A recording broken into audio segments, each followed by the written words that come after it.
नमस्कार। आप सभी का मेरी YouTube चैनल पर फिर से स्वागत है। आज हम यूजीसी नेट के पाठ्यक्रम में शामिल मुंशी प्रेमचंद द्वारा रचित कहानी दुनिया का सबसे अनमोल रत्न की परीक्षोपयोगी महत्वपूर्ण बिंदु पढ़ेंगे। कहानी का नाम है दुनिया का सबसे अनमोल रत्न। दुनिया का सबसे अनमोल रत्न कहानी प्रेमचंद की पहली कहानी है। यह कानपुर की एक उर्दू पत्रिका जमाना में वर्ष 1907 में प्रकाशित हुई। इस बात को ध्यान में रखिएगा, जमाना में 1907 में यह प्रकाशित हुई थी। तत्पश्चात यह कहानी सूजी वतन, जो कि प्रेमचंद जी का कहानी संग्रह है, में संकलित की गई। कहानी में एक ऐसे सच्ची प्रेमी का जिक्र है जो कि अपने प्रेमिका को अपने रूप रंग से नहीं बल्कि कुछ भी कर गुजरने के जज्बे से अपनी ओर आकर्षित करता है। इस कहानी का मूल कहे तो एक प्रेमी जो कि अपनी प्रेमिका से बेशुमार मोहब्बत करता है और उसे ये जताने के लिए कुछ भी कर सकता है। कहने का तात्पर्य यह है कि वह अपनी प्रेमिका, जो इस कहानी की नायिका है दिलफरीब, के कहने पर वह सब कुछ करना चाहता है जो उसकी प्रेमिका चाहती है और वह उसे प्राप्त करना चाहता है। अब हम इस कहानी के पात्र देख लेते हैं।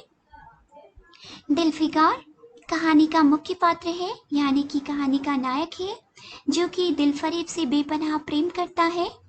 वह अपने प्रेम को सिद्ध करने के लिए कुछ भी करने को उतारू है, यानी कि वह अपनी प्रेमिका के कहने पर वह सब कुछ करना चाहता है जो उसकी प्रेमिका चाहती है।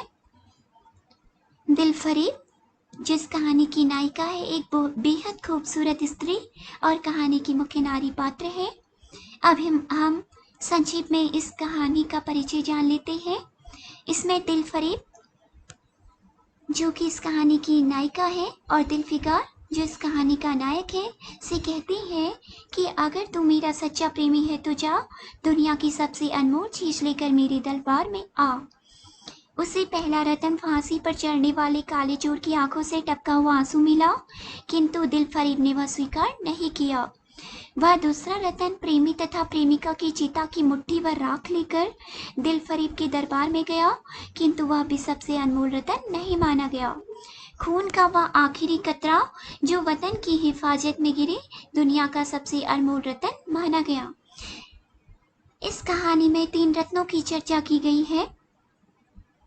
पहला रत्न है काले चोर की आंखों से टपका हुआ आंसू, दूसरा है प्रेमी तथा प्रेमिका की चिता की मुट्ठी भर राख, और तीसरा है खून का वह आखिरी कतरा जो वतन की हिफाजत में गिरा हुआ हो। इस कहानी की कुछ विशेषताएं देख लेते हैं। सच्चा प्रेम, दिलफिकार और दिलफरीब के सच्चे प्रेम को प्रदर्शित किया गया है। देश प्रेम की भावना प्रदर्शित की गई है और प्रेम का आदर्श स्वरूप दिखलाया गया है। 3 रत्नों की बात की गई है जिसका जिक्र अभी हमने किया। परीक्षोपयोगी इस कहानी के महत्वपूर्ण बिंदु यहीं पे समाप्त होते हैं। मिलते हैं अगली वीडियो में। इस वीडियो को जरूर सब्सक्राइब कीजिए, लाइक कीजिए और शेयर कीजिए। धन्यवाद।